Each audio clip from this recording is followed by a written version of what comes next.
শুভেচ্ছা। বাঙালিয়ানা শানহের সংবাদে স্বাগত। শুরুতেই শুনে নিচ্ছি সংবাদ শিরোনাম।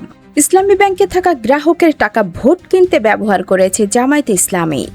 ছাড়তে চায় না সোনার ডিম পাড়া হাঁসের দখল। সংবিধান অনুযায়ী ডিসিরা জেলার শাসক নন, তবুও নিয়ন্ত্রণ ধরে রাখতে অসাংবিধানিক জেলা প্রশাসক পদবি ব্যবহার করেন আমলারা। দেশ জুড়ে যুগপৎভাবে বেড়ে গেছে নারী ও ছেলে শিশু ধর্ষণ। এবার অন্যান্য সংবাদের সঙ্গে বিস্তারিত। ৯ জুন জাতীয় সংসদের বাজেট অধিবেশনে স্বরাষ্ট্রমন্ত্রী সালাউদ্দিন আহমেদ এক চাঞ্চল্যকর অভিযোগ করেছেন। ইসলামী ব্যাংকের ইস্যুতে তিনি বলেছেন, RDS বা রুরাল ডেভেলপমেন্ট স্কিম নামের এক প্রকল্পের মাধ্যমে ইসলামী ব্যাংক ব্যবহার করে জামায়াতে ইসলামী ভোট কেনাবেচা করেছে। এই অভিযোগ যদি সত্য হয়, তাহলে ত্রয়োদশ জাতীয় সংসদ নির্বাচনে জামায়াত শুধু জান্নাতের টিকিটই বেচাকেনা করেনি, অর্থের বিনিময়ে ভোটও কেনাবেচা করেছে। শুধু তাই নয়, আমানতকারীদের টাকাও নিজেদের মনে করে লুটপাট করেছে একটি রাজনৈতিক দল। সংসদে দাঁড়িয়ে স্বরাষ্ট্রমন্ত্রী বলেছেন, একবার যে ব্যাংক আজান দিয়ে তকবিরে লিল্লাহ দিয়ে দখল করা হলো, সেই ব্যাংকের দখলটা বেদখল হয়ে যাবে। এই যাতনা তো আমরা বুঝি, মাননীয় স্পিকার। এ প্রসঙ্গে আলোচনায় 2024 সালের 5 আগস্টের পর ইসলামী ব্যাংকে কি কি অনিয়ম হয়েছে তার তালিকা তুলে ধরেন স্বরাষ্ট্রমন্ত্রী। তিনি বলেন, RDS ইসলামী ব্যাংকের একটি ফ্ল্যাগশিপ প্রকল্প আছে। এ প্রকল্পের মাধ্যমে 22,000 কোটি টাকা বিতরণ করা হয়েছে।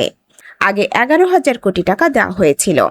5 আগস্টের পর নির্বাচনী বৈতরণী পার হওয়ার জন্য আরও 11,000 কোটি টাকা দেওয়া হয়েছে।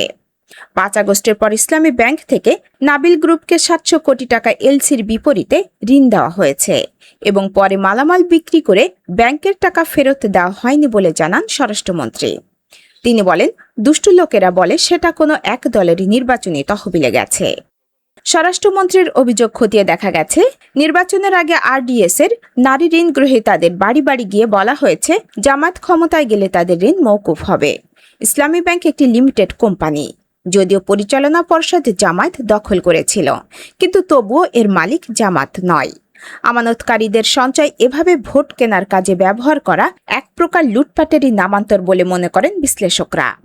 বাংলাদেশের ইতিহাসে এই ধরনের ঘটনা আগে ঘটেছে এমন উদাহরণ নেই। ইসলামী ব্যাংক দখলের পর জামায়াতে ইসলামী যেভাবে আমানতকারীদের তহবিলে তছরূপ করেছে তা নজিরবিহীন। রাজনৈতিক লুটপাটের এমন ক্লাসিক দৃষ্টান্ত দুনিয়া জুড়েই পাওয়া কঠিন।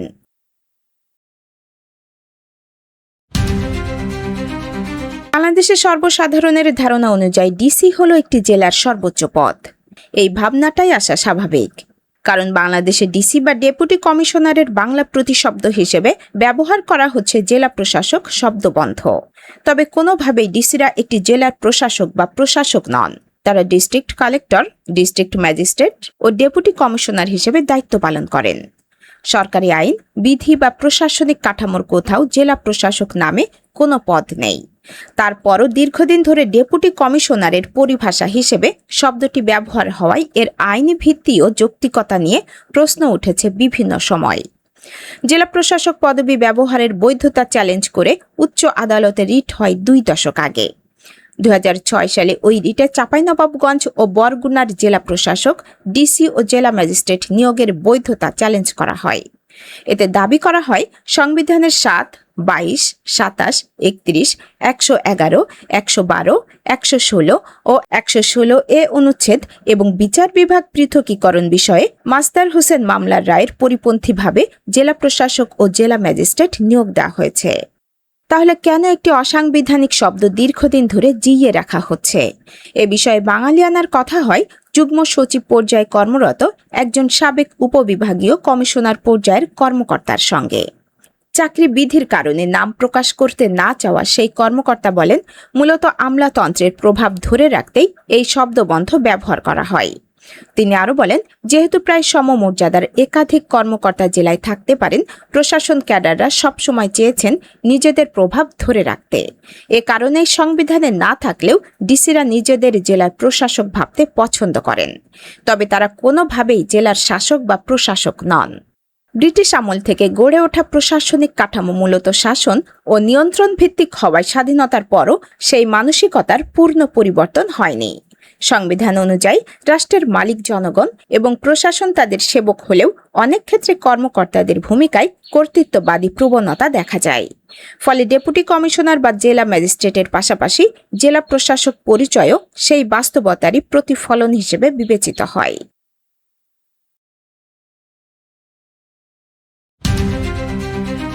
দেশজুড়ে কন্যা ও ছেলে শিশু ধর্ষণের মতো জঘন্য অপরাধের গ্রাফ আশঙ্কাজনকভাবে ঊর্ধ্বমুখী। সম্প্রতি কুষ্টিয়া সদর উপজেলার বটতৈল গ্রামে এক জামায়াত নেতা তথা স্থানীয় মাদ্রাসার শিক্ষকের বিরুদ্ধে ৪র্থ শ্রেণীর এক শিক্ষার্থীকে যৌন নিপীড়নের অভিযোগ উঠেছে। অভিযুক্তকে দল থেকে বহিষ্কার করা হলেও এ ঘটনা জনমনে তীব্র ক্ষোভের জন্ম দিয়েছে। কুষ্টিয়া অঞ্চলটি এতদিন এসব অপরাধ থেকে তুলনামূলক মুক্ত থাকলেও ইদানিং সেখানেও একের পর এক ছেলে শিশু ধর্ষণের মতো ঘটনা ঘটছে। সাম্প্রতিক বিভিন্ন সংবাদ ও সামাজিক যোগাযোগ মাধ্যমের তথ্য বিশ্লেষণে দেখা গেছে এসব অপরাধের একটি বড় অংশ জড়িয়ে পড়েছে শিক্ষা প্রতিষ্ঠান ও ধর্মীয় উপাসনালয়ের শিক্ষকরাই। উদাহরণস্বরূপ দেশ কাঁপানো ফেনীর নুসরাত হত্যাকাণ্ডের পেছনে ছিল মাদ্রাসা অধ্যক্ষ সিরাজউদ্দৌলার লালসা। আবার মেহেরপুরের গাংনী উপজেলার এক মাধ্যমিক বিদ্যালয়ের প্রধান শিক্ষক রাজু আহমেদের বিরুদ্ধেও রয়েছে একই ধরনের অভিযোগ। এমনকি এক মাদ্রাসার প্রধান শিক্ষকের বিরুদ্ধে টানা ৩ বছর ধরে এক ছাত্রকে ধর্ষণ করার মতো লোমহর্ষক ঘটনাও গণমাধ্যমে এসেছে। সামাজিক যোগাযোগ মাধ্যমে অনেকেই ক্ষোভ প্রকাশ করে বলেছেন, ধর্ষণকারীকে পুলিশে না দিয়ে গণধোলাই দিয়ে মৃত্যুদণ্ড দিন। এদেশে আইনে আস্থা রাখা বোকামি। এমনকি মানুষ নিজের হাতে আইন তুলে নিয়ে ধর্ষকের বাড়িতে অগ্নিসংযোগ করে মানুষ হত্যা করছে। সমাজবিজ্ঞানীদের মতে বিচারহীনতার সংস্কৃতি ও নৈতিকতার চরম অবক্ষয় রুখতে না পারলে এই সামাজিক ব্যাধি থেকে মুক্তি পাওয়া সম্ভব নয়।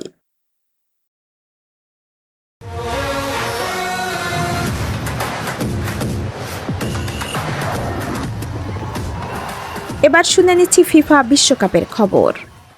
বিশ্বকাপে জি গ্রুপ থেকে ইরান তাদের সব ম্যাচ খেলবে যুক্তরাষ্ট্রে, কিন্তু পুরো টুর্নামেন্টে দলটির বেস ক্যাম্প হবে মেক্সিকোর তিহুয়ানা শহর। সেখান থেকে নিজেদের প্রতিটি ম্যাচের একদিন আগে যুক্তরাষ্ট্রে প্রবেশ করতে পারবে ইরান ফুটবল দল। গত মঙ্গলবার যুক্তরাষ্ট্রের অভ্যন্তরীণ নিরাপত্তা বিভাগ বা ডিপার্টমেন্ট অব হোমল্যান্ড সিকিউরিটি এই তথ্য নিশ্চিত করে। এর আগে গত সপ্তাহের শেষ দিকে বিভিন্ন সংবাদ মাধ্যমের প্রতিবেদনে মেক্সিকোতে নিযুক্ত ইরানের রাষ্ট্রদূত আবুল ফজল পাসান্দিদাহর বরাত দিয়ে বলা হয়, ইরানকে ম্যাচের দিনই যুক্তরাষ্ট্রে ঢুকতে হবে এবং ম্যাচ শেষেই ফিরে যেতে হবে। কিন্তু হোমল্যান্ড সিকিউরিটির একজন মুখপাত্র জানিয়েছেন, ইরান দলকে ম্যাচের দিনই আসতে বাধ্য করার বিষয়টি সত্য নয়। এক বিবৃতিতে তিনি বলেন, দাবিগুলো সঠিক নয়। প্রেসিডেন্ট ট্রাম্পের উদারতায় ইরান দল ম্যাচের একদিন আগেই ভেন্যুতে পৌঁছানোর সুযোগ পাবে।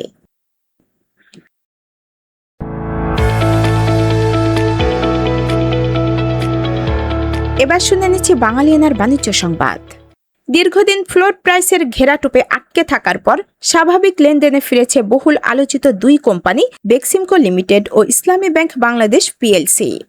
সোমবার পুঁজিবাজার নিয়ন্ত্রক সংস্থা Bangladesh securities and exchange commission BSEC company দুটির উপর থেকে ফ্লোর প্রাইস তুলে নেয়। 9 জুন ছিল কোম্পানি দুটির লেনদেনে ফেরার প্রথম দিন। মঙ্গলবার বাজারে দুটি কোম্পানির শেয়ারের দামই কমেছে। লেনদেনগুলো হয়েছে সার্কিট ব্রেকারের সর্বনিম্ন সীমায়। সার্কিট ব্রেকার হচ্ছে একদিনে শেয়ারের দাম বৃদ্ধি বা হ্রাসের গ্রহণযোগ্য সীমা। কোনো শেয়ারের দাম এই সীমার বেশি বাড়তে বা কমতে পারে না।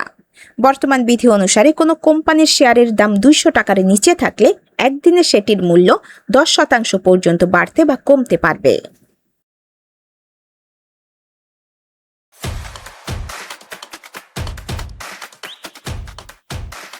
এবার শুনে নিচ্ছি বাঙালিয়ানার ক্রীড়া সংবাদ। তামিম ইকবালের নেতৃত্বে বাংলাদেশ ক্রিকেট বোর্ডের নবনির্বাচিত পরিচালনা পর্ষদের জরুরি সভা অনুষ্ঠিত হয়েছে। সভায় অধিকাংশ পরিচালকের দায়িত্ব বন্টন করা হয়েছে। তবে ক্রিকেট পরিচালনা বিভাগের প্রধান হিসেবে কাউকে দায়িত্ব দেওয়া হয়নি।